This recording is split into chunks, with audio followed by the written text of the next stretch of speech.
Bonjour, c'est Isabelle Morin de Spring Formation. Aujourd'hui, je me sens pleine d'énergie pour ces 3 minutes coup de boost. On va aborder ce sujet qui revient mais tellement souvent dans la gestion de nos journées, dans la gestion du temps, c'est la question des mails. Alors, je l'aborde sous deux aspects, les mails que je reçois et les mails que j'envoie. D'abord, les mails que je reçois. Est-ce que c'est moi qui choisis quand est-ce que je lis mes mails ou est-ce que c'est eux qui choisissent pour moi que c'est le moment de les lire? Autrement dit, quand il y a un mail qui arrive, une notif, des mails qui s'accumulent dans la boîte, est-ce que j'arrête ce que je suis en train de faire pour aller regarder ces mails, peut-être les traiter, peut-être m'inquiéter de la problématique que je devrais traiter plus tard?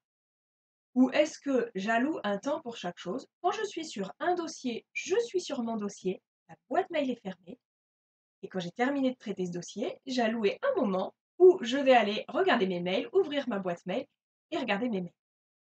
Autrement dit, l'idée, c'est d'accorder un temps à chaque chose et de pouvoir donner sa pleine concentration à ce qu'on a choisi de faire sans être interrompu régulièrement.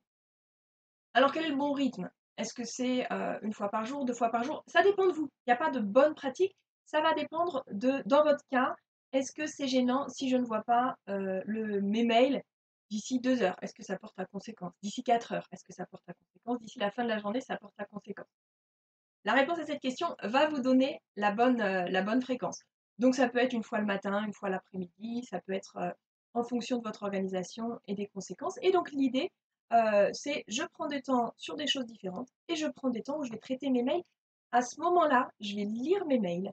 Si ça représente une petite chose qui dure 1 ou 2 minutes à traiter, je le fais tout de suite.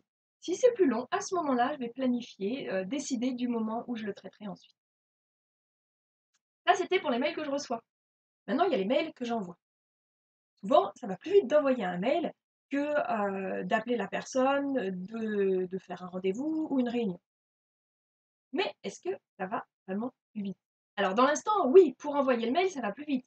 Mais pour traiter l'ensemble de la question ou l'ensemble du dossier, après avoir envoyé le mail, je vais devoir attendre d'avoir la réponse. La réponse, elle va arriver pas forcément au bon moment. Il va falloir que je me remette dans le dossier. Éventuellement, la personne n'aura pas compris, donc je vais lui répondre pour réajuster, etc., etc. Alors, in fine, oui, dans l'instant, ça va plus vite, mais au final, on n'a pas forcément gagné du temps. Et du coup, moi, je vous invite bien des fois à ne pas envoyer un mail, mais plutôt à décrocher votre téléphone pour vous coordonner avec la personne. Ça prendra peut-être un petit peu plus de temps, mais au moins, quand vous avez raccroché, vous êtes sûr que le dossier est traité. Il s'agit d'un document à s'envoyer, rien n'empêche d'être au téléphone et en parallèle de s'envoyer le document par mail et de vérifier qu'il est bien reçu, de vérifier son contenu, etc. pour que, au moment où je raccroche, je suis sûre que le dossier est traité et je peux le classer et passer à autre chose. Voilà, je vous invite à mettre en œuvre ces petites astuces en espérant que ça vous aide pour ne plus vous laisser envahir par les mails. Je vous souhaite une bonne journée, à très vite pour 3 minutes coup de boost.